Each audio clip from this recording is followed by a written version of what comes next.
Ya, sekarang saya akan menjelaskan soal konservasi. Konservasi di sini saya bagi menjadi 3. Yang pertama ada konservasi air, kedua ada konservasi tanah, dan yang ketiga ada konservasi vegetasi. Hal pertama yang akan saya bahas adalah konservasi air. Background dari konservasi air sendiri adalah karena curah hujan di Indonesia cukup tinggi, yaitu sekitar 2.000 sampai 3.500 mm per tahunnya. Nah, dalam sirkulasi air hujan akan meresap ke dalam tanah dan menjadi air tanah. Sehingga salah satu upaya pemanfaatan air hujan yang dapat dilakukan adalah dengan memaksimalkan jumlah air hujan yang masuk ke dalam tanah. Nah, upaya ini dilakukan untuk merestorasi kualitas serta kuantitas dari air tanah itu sendiri. Nah, sekarang masuk ke isu atau permasalahan. Nah, saat ini masih banyak gedung yang belum menerapkan instalasi pengolahan air hujan menjadi air daur ulang. Padahal air daur ulang bisa dimanfaatkan untuk banyak hal. Salah satu solusi dari permasalahan tersebut adalah dengan rainwater harvesting. Apabila memanen air hujan dapat dipraktekkan secara berkesinambungan, akan dapat membantu memelihara keberlanjutan air dan keberlanjutan lingkungan sebagai pendukung peri kehidupan generasi sekarang dan generasi yang akan datang. Untuk sistem rain harvesting sendiri, yang pertama adalah sistem catchment, di mana air hujan ditadah menggunakan talang air ataupun masuk ke dalam selokan. Kemudian setelah sistem catchment, ada sistem pengolahan dan distribusi. Seperti kita ketahui sendiri bahwa air hujan merupakan grey water dan tidak bisa digabung dengan air bersih. Oleh karena itu, sistem distribusinya dibagi menjadi 2. Yang pertama ada sistem potable, di mana air hujan dapat dimanfaatkan langsung untuk berbagai kebutuhan seperti toilet flush, firefighter, gardening, pendingin udara, dan lain-lain. Karena hal tersebut tidak memerlukan pengolahan lebih lanjut. Kemudian ada sistem non-potable, di mana air hujan yang terkumpul dapat dimanfaatkan sebagai air minum, namun diperlukan pengolahan terlebih dahulu. Nah, ini merupakan grafik pengolahan rain harvesting. Yang pertama ada air potable disediakan dan diolah di tempat air hujan dipanen. Kemudian ada air non-potable, merupakan alternatif disediakan dan diolah di tempat dari air hujan dan grey water dipanen. Kemudian masuk ke pembahasan soal air limbah. Air limbah merupakan air terkontaminasi ringan yang dihasilkan dari keran ataupun pancuran toilet. Nah, air limbah ini diolah di lokasi lalu dikembalikan ke aquifer. Kemudian ada stormwater.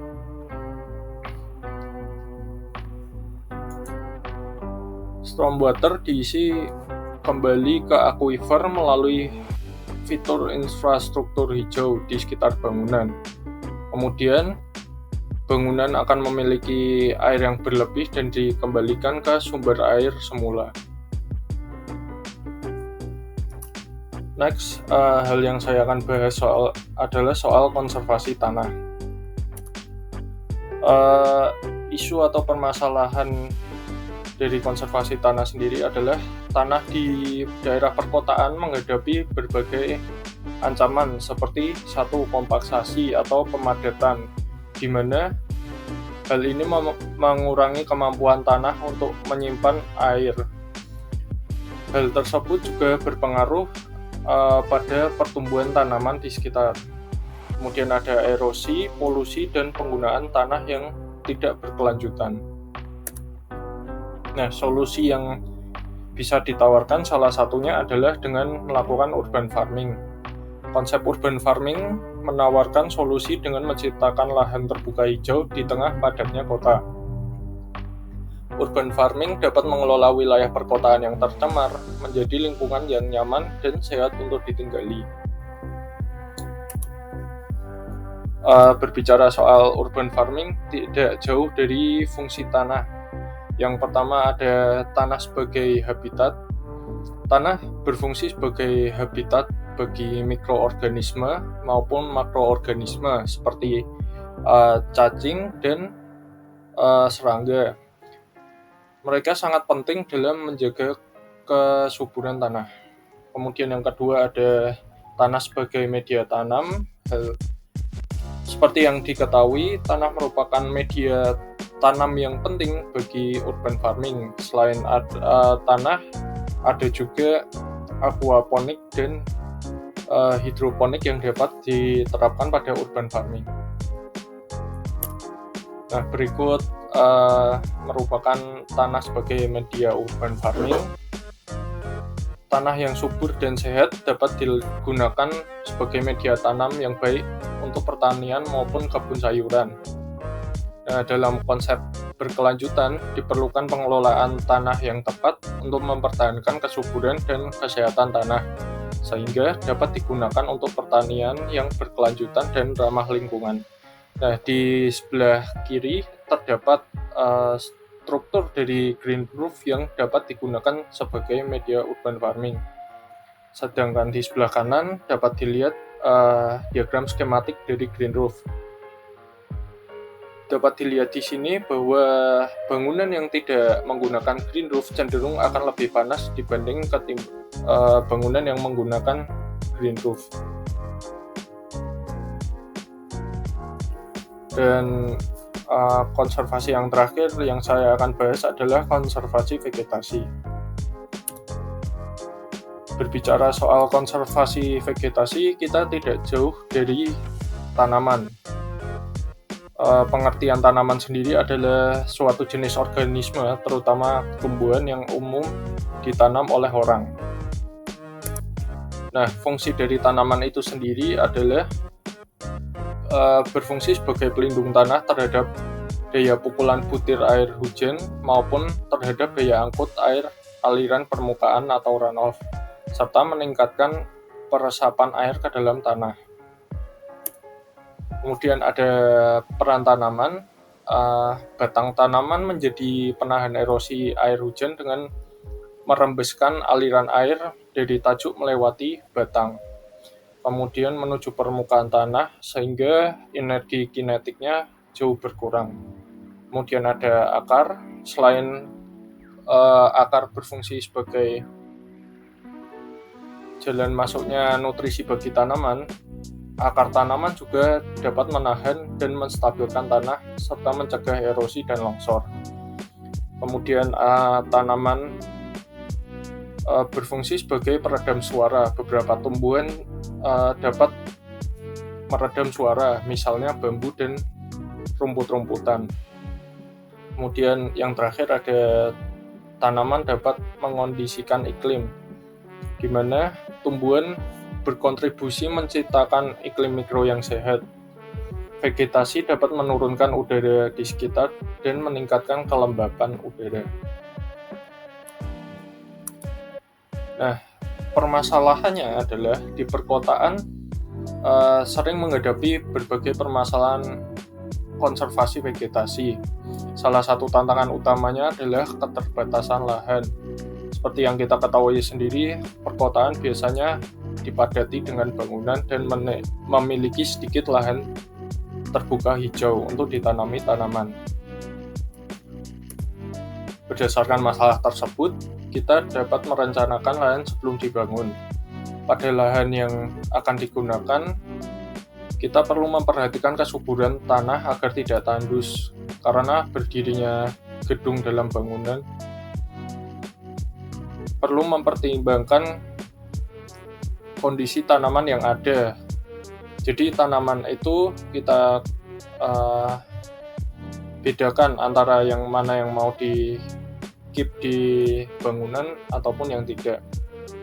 Arsitektur ekologis mencakup penjinaan alam melalui penciptaan taman, penghijauan pekarangan, perencanaan lanskap, dan penanaman berbagai jenis tanaman.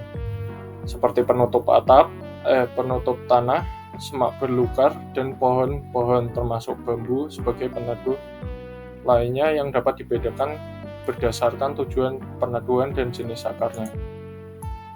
Kemudian terakhir adalah penerapan tanaman pada bangunan.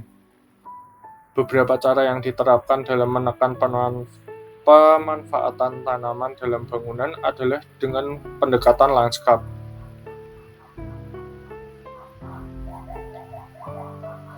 Dan penataan ruang luar seperti taman. Dengan menggunakan kajian analisa tapak rancangan, kita dapat menentukan sirkulasi yang digunakan dalam tapak serta penempatan vegetasi di dalam tapak. Salah satu penataan ruang luar adalah dengan menggunakan taman. Nah, taman sendiri memiliki dua elemen. Yang pertama ada elemen hard material atau elemen keras seperti perkerasan, di mana perkerasan tersebut dapat dijadikan sebagai tempat aktivitas manusia, dan soft material, di mana material tersebut dapat ditanami oleh tanaman.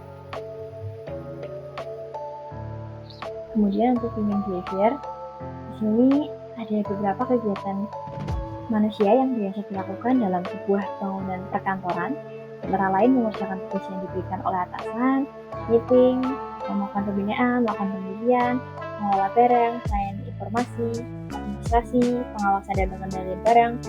Kemudian ada diskusi antar pegawai, dan juga ada jam makan siang yang mungkin bisa dilakukan di area makan, dan beberapa kegiatan lainnya. Untuk konsep yang pertama, di sini saya memanfaatkan ruangan terbuka, yaitu dengan menciptakan sebuah ruangan di mana pekerja itu dapat beristirahat dari pekerjaannya dan dia bisa merasa terhubung dengan alam. Jadi tempat ini tuh nantinya akan bisa digunakan sebagai tempat berkumpul para karyawan saat jam istirahat. Kemudian konsep yang kedua, ada penggunaan teknologi terkini, yaitu dengan menciptakan sistem irigasi otomatis sehingga pekerjaan jadi lebih efisien dan efektif sehari-harinya. Kemudian konsep yang ketiga, di sini ada fasilitas dan ruang kerja yang fleksibel, yaitu kami menyediakan ruang kerja yang letak layout penataan mejanya itu tidak hanya straight satu baris, melainkan kita juga menyediakan beberapa opsi meja kerja yang melingkar dan penataannya mungkin menyesuaikan dengan ruangannya. Kemudian yang terakhir, kita juga menyediakan desain yang ergonomis. Ergonomis itu adalah dimana kita menyediakan lingkungan kerja yang nyaman bagi penghuninya. Untuk konsep yang pertama adalah memanfaatkan ruangan terbuka, yaitu bangunan kantor ini dirancang dengan memperhatikan pemanfaatan ruang terbuka secara maksimal dan tidak hanya lingkungan hijau. Di sini ada halaman tumbuh yang terletak pada site dengan gazebo sehingga pekerja itu dapat beristirahat dan menggunakan gazebo saat jam istirahatnya. Selain itu, kita juga menyediakan ruang kerja open space di mana kantor itu terlihat jadi lebih luas dan para pekerja itu bisa saling terkoneksi antara satu sama lain sehingga terjadi interaksi di dalam kantor itu. Dan ruang kerja open space ini saya menggunakan palet warna netral pada perabot dan dindingnya. Kemudian saya juga menambahkan sentuhan tumbuhan, namun tumbuhan yang dipakai pada interior merupakan tumbuhan sintetis. Kemudian buat ruang kerja yang ada pada kerjaan open space ini menggunakan furnitur meja kursi yang tertata dengan rapi. Kemudian yang kedua ada co-working space di bawah ruang kerja open space, yaitu dengan gaya penataan meja yang sedikit berbeda, yang lebih santai, dengan tumbuhan sintetis pada bagian dindingnya, dan pada sitting area itu juga ditumbuhi tanaman-tanaman kecil yang tidak bisa membesar seperti pohon. Kemudian juga ada roof garden pada bagian atap yang dapat diakses melalui pintu setelah melewati ruang irigasi tadi. Untuk roof garden ini dapat digunakan saat jam istirahat oleh para pekerja, sehingga para pekerja juga dapat merasakan suasana di rooftop.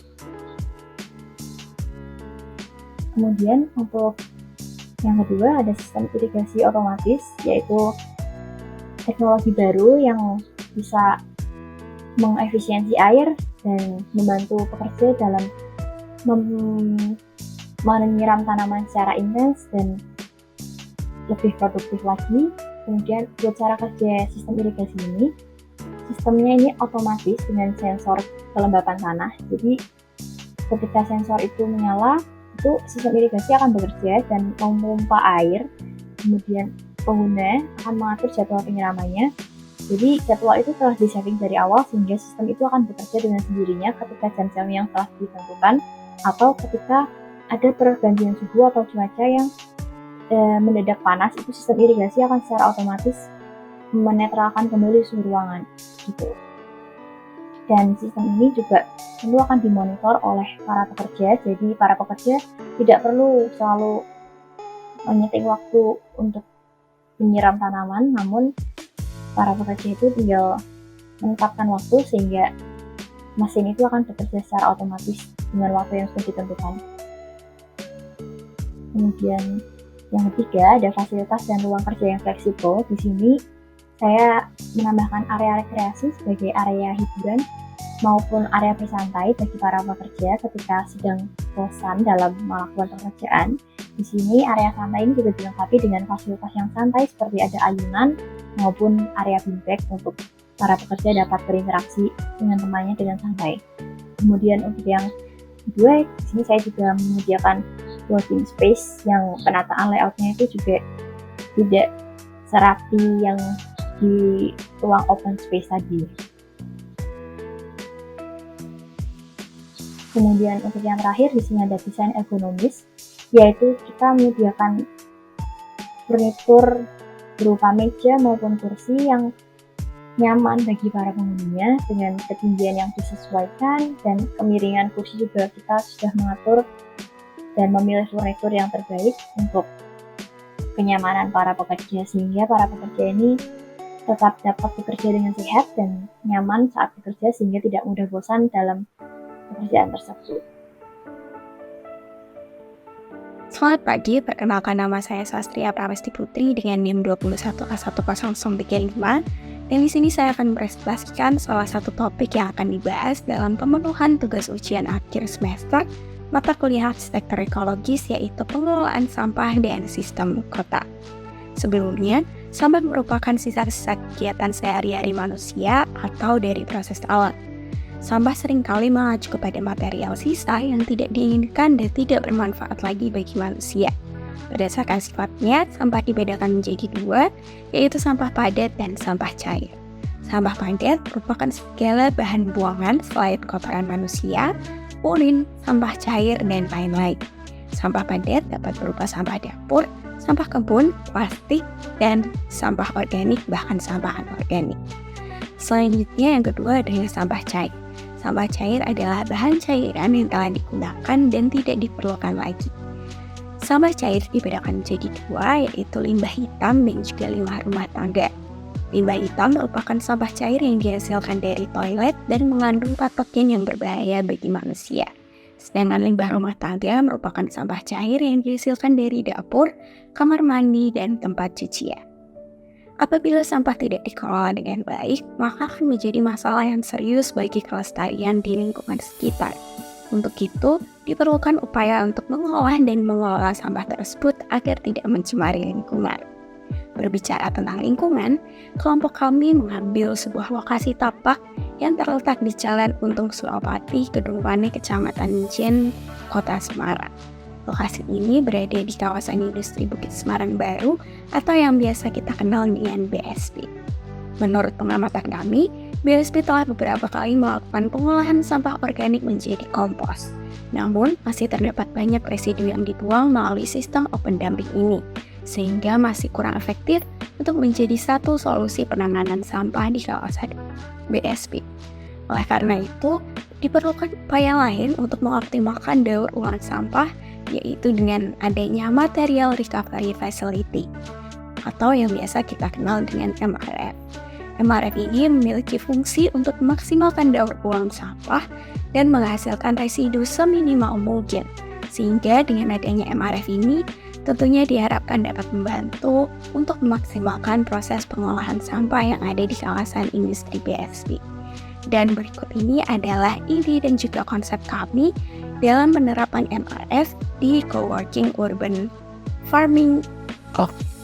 Berikut ini merupakan bagian dari pengolahan sampah dengan sistem MRF. Yang pertama yang dilakukan adalah menerima sampah yang dilakukan di ruang penerimaan. Lalu yang kedua adalah pemilahan, di mana pemilahan ini dilakukan secara manual dengan bantuan conveyor belt. Sampah dipilah menjadi 8 jenis dan dilanjutkan ke tahap selanjutnya, yaitu pencacahan.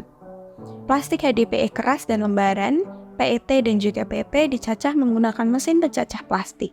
Proses ini bertujuan untuk mengurangi ukuran plastik. Selanjutnya adalah pencucian. Plastik yang sudah dicacah tadi dimasukkan ke dalam bak pencucian dan dicuci dengan larutan deterjen. Tujuannya adalah mensterilisasi dari sampah-sampah plastik tersebut. Lalu ada pengeringan. Setelah plastik-plastik yang sudah dicacah dicuci, maka akan masuk ke tahap selanjutnya, yaitu dikeringkan. Lalu ada proses daur ulang. Plastik jenis lain akan didaur ulang menjadi tali tambang plastik menggunakan mesin pemintal tali dengan kapasitas 50 kg per jam. Selanjutnya adalah pembuatan briket. Plastik HDPE lembaran dimanfaatkan untuk membuat briket dengan mencampurkannya dengan sisa kompos melalui proses pirolisa. Proses yang selanjutnya adalah pemadatan.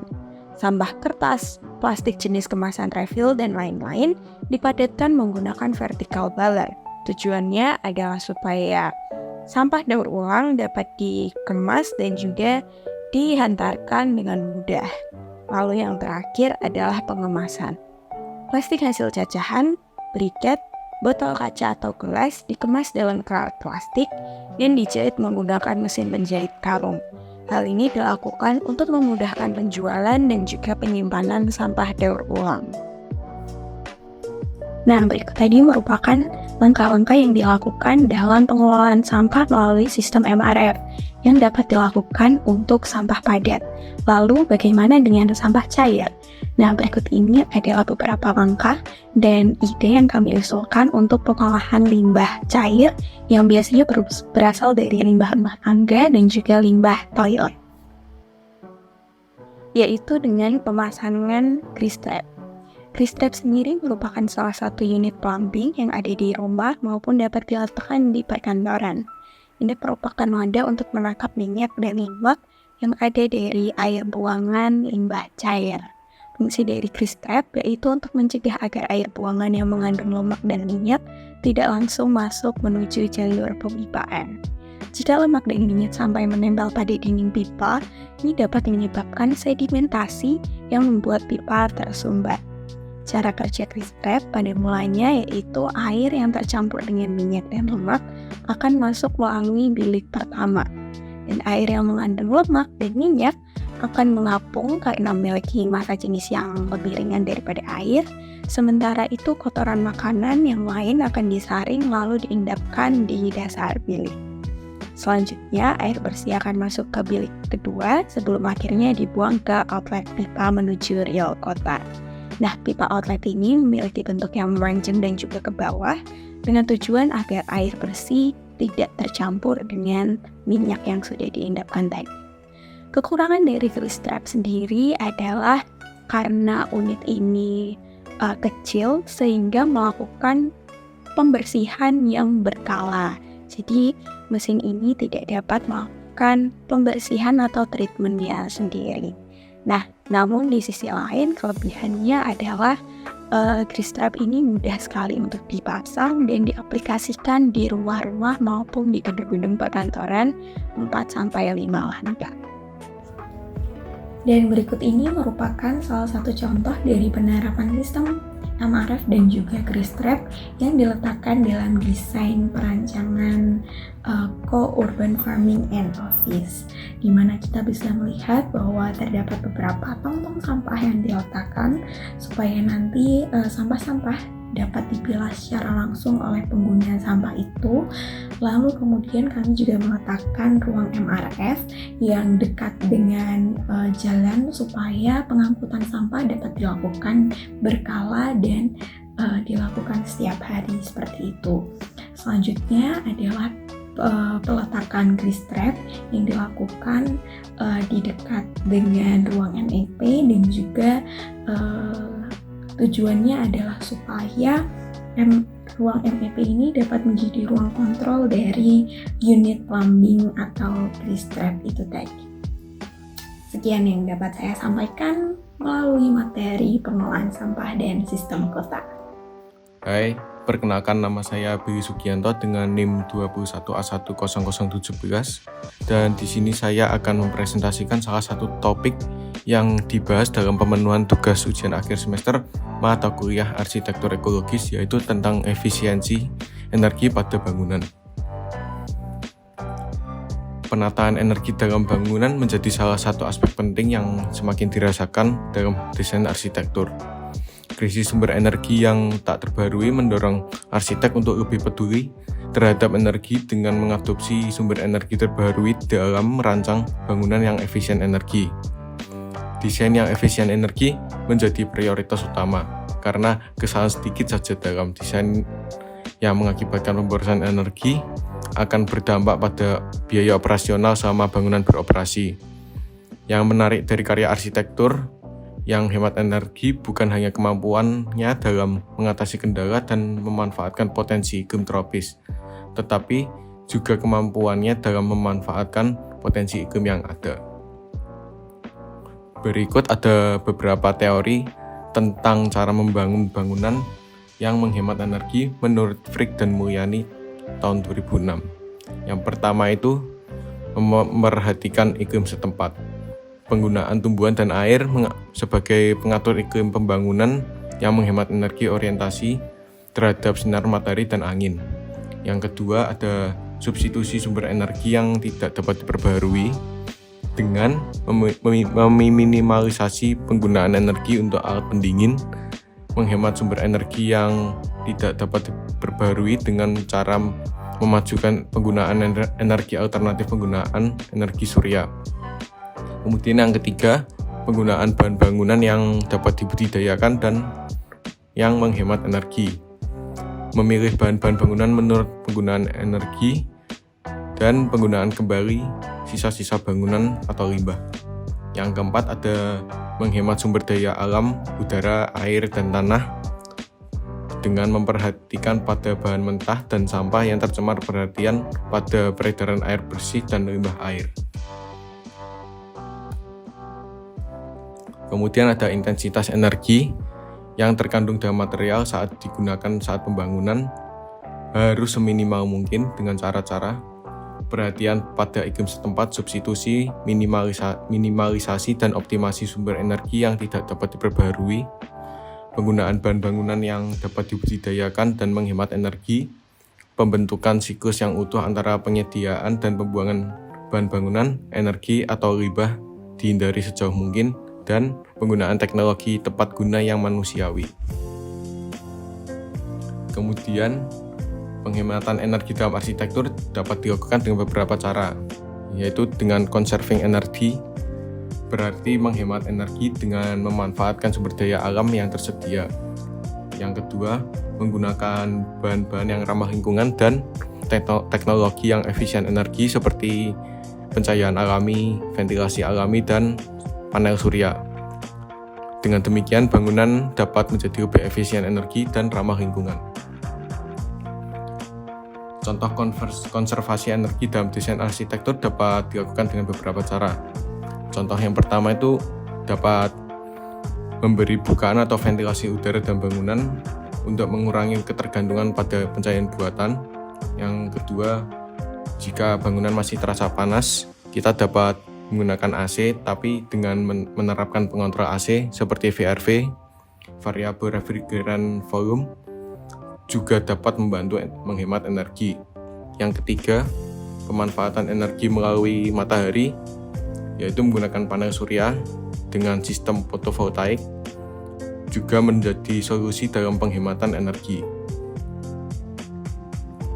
Kemudian salah satu konsep yang saya terapkan pada bangunan ini yaitu dengan pencahayaan alami. Pertama-tama dengan peletakan jendela harus memperhatikan garis edar matahari. Sisi utara dan selatan adalah tempat potensial untuk peletakan jendela atau bukaan guna untuk mendapatkan cahaya alami. Sedangkan posisi timur dan barat pada jam-jam tertentu diperlukan perlindungan terhadap radiasi matahari secara langsung. Untuk keperluan tersebut, sudah banyak program komputer yang dapat membantu simulasi efek cahaya matahari terhadap desain selubung bangunan. Salah satu contohnya adalah aplikasi Velux. Konsep desain fasad untuk tujuan efisiensi energi tergantung pada posisi geografis dan iklim setempat. Permasalahannya, banyak bangunan di Indonesia yang meniru bangunan yang ada di Eropa tanpa disesuaikan dengan kondisi geografis dan iklim di Indonesia. Misalnya, peletakan jendela yang tanpa dilengkapi dengan tabir matahari atau sunscreen. Contoh penggunaan jendela kaca, saya menerapkan dengan teknologi lapisan kaca reflektif, yaitu jendela kaca berganda atau low emissivity. Itu dapat membantu mengendalikan panas dan radiasi matahari yang masuk ke dalam ruangan. Berikut adalah acuan denah peletakan jendela pada ruang. Di bagian titik merah ini adalah sisi utara bangunan. Saya lebih meletakkan jendela di bagian utara, kemudian di sisi timur, dan di bagian barat saya memberikannya lebih minim. Kemudian ada hasil analisis proyek dengan software Velux. Ini adalah grafik intensitas cahaya dalam ruangan. Lokasinya ini sudah disesuaikan dengan koordinat tapak kita. Waktunya pada bulan Maret jam 12 siang. Kemudian penjelasannya adalah DF% warna merah. Angka 8 menunjukkan pencahayaan pada area tersebut paling terang. Kemudian semakin kecil angka DF% pada grafik warna biru, angka 1 itu menunjukkan pencahayaan pada area tersebut semakin gelap. Kemudian di bagian core, lavatory atau tangga terletak pada area gelap, maka diberi penerangan buatan seperti lampu. Kemudian ada hasil render proyek dengan software Velux. Ini adalah salah satu ruangan yang kita ambil, yaitu perspektif ruangan coworking space dan perspektif ruang pengelola. Kesimpulannya adalah ruangan break room, meeting, pimpinan, dan ruang print memiliki angka persen DF 8%, maka ruangan tersebut memerlukan pemecahan masalah terhadap kenyamanan suhu atau terma pada ruangan. Sedangkan pada area-area ruangan yang lebih dalam lagi, yang berpusat ke tengah memiliki angka DF% 2-5, di mana ruangan-ruangan tersebut memiliki pencahayaan dan kenyamanan termal yang bagus dan seimbang. Pada area gelap, lebih kecil dari 2%, core lavatory diberi penerangan buatan seperti lampu karena terletak pada bagian yang gelap. Jadi berdasarkan analisis kami, untuk pencahayaan di seluruh ruang ini sudah optimal. Kemudian konsep yang kedua itu saya mengambil pemanfaatan sinar matahari untuk efisiensi energi dengan menggunakan solar panel. Dengan memanfaatkan panel surya, bangunan dapat lebih mandiri secara energi. Energi listrik yang dihasilkan oleh panel surya dapat digunakan untuk memenuhi sebagian atau bahkan seluruh kebutuhan listrik bangunan, termasuk penerangan, penggunaan elektronik, dan sistem HVAC, heating, ventilation, and air conditioning. Konsep ini dapat mengurangi konsumsi energi dari jaringan listrik umum. Kemudian, contoh penerapan panel surya yang saya ambil yaitu melalui fotovoltaik atau PV. PV itu adalah pemanfaatan energi juga menjadi solusi dalam penghematan energi. PV adalah perangkat yang mengubah energi sinar matahari menjadi energi listrik. PV terdiri dari dua lapisan semikonduktor dengan karakteristik listrik yang berbeda, sehingga sinar matahari dapat menciptakan beda potensial antara kedua lapisan dan menghasilkan energi listrik. Berikut ada gambaran umum untuk penerapan PV pada rangka atap kaca pada bangunan kita. Sekian presentasi dari saya tentang efisiensi energi pada bangunan. Terima kasih.